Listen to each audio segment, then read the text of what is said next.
Hello and welcome to another episode of the Tejano Traveler Adventures. I'm your host, Wally, and we're going to start looking at the other side of the island. Previously we saw Galveston Beach, but now we're looking at the other side of the island, the waterfront area. That's where all the big, huge cruise ships dock. We'll start off with the tall ship Elisa. This is an actual ship from back in the turn of the century. Not this turn of the century, the one before, in the 1900s, like 1887 or so. As you can see, it's a shipping vessel. It used to transport goods. Now then, look at all those ropes. There's way too many ropes for me, though. I wouldn't know what to do with all those ropes. But it's the official ship of Texas. You can tour it. Inside, you see some of the cabins of where the sailors used to sleep in, what they used to do. And just by looking around and seeing all the hardware and all the knots and all the ropes and riggings, you can really tell how much knowledge you needed to be out there at sea and controlling this vessel and knowing what to do and making sure you get to where you need to go. I mean, pretty much you're a tiny little speck out in the ocean, and this boat is your life. So I'm pretty sure you got used to running every single inch of it. It's a pretty cool little museum. You can walk through most of the places, pretend to drive it. I myself like the captain's quarters. I think I'd make a good captain, I think. I wouldn't go out though. I get seasick. But it's right at the dock, and you see some of the other super yachts. You can see the dolphin tour people going out to watch dolphins in the crystal brown waters of Galveston. And you also get to eat some pretty delicious foods. Usually I'm used to eating a fried fisherman's platter, but that one was pretty good. Grilled stuff and a key lime pie. I'd do anything for key lime pie. Wink, wink. Also on the waterfront, you can see some of the oil rigs that are out there.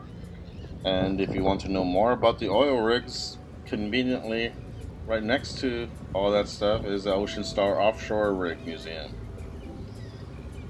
You enter through the gift shop instead of exiting through the gift shop.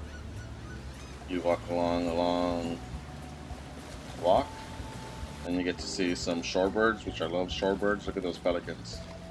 You're showing off for me. But once inside, you really have no idea how much you did not know about oil rigs and how they work and what's involved in actually being in one. So I really enjoyed this museum. I thought I was just going to breeze through it, but I ended up spending a good 2 hours reading everything and seeing what they do and how they do it and why they do it. You see different types of diving suits, different types of machinery, everything that's involved in the drilling for oil and natural gas out in the Gulf and Atlantic and other places. That's an escape pod. I always like the look of escape pods. Of course, I wouldn't want to be in one. I'd be eaten first. This here shows everything that goes on underneath. Look at everything that is going on. You think it's just one thing up there above the water, but no, there's plenty going on under the water that we don't get to see.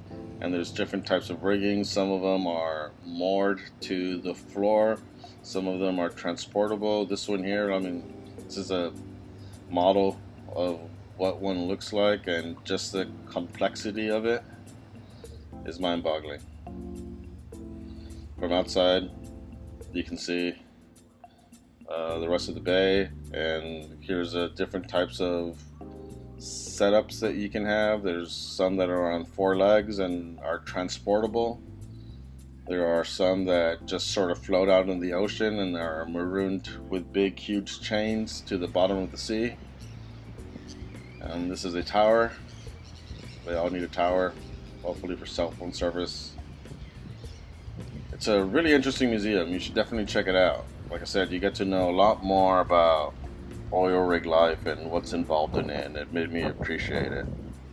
I still wish we wouldn't rely so much on fossil fuels, though.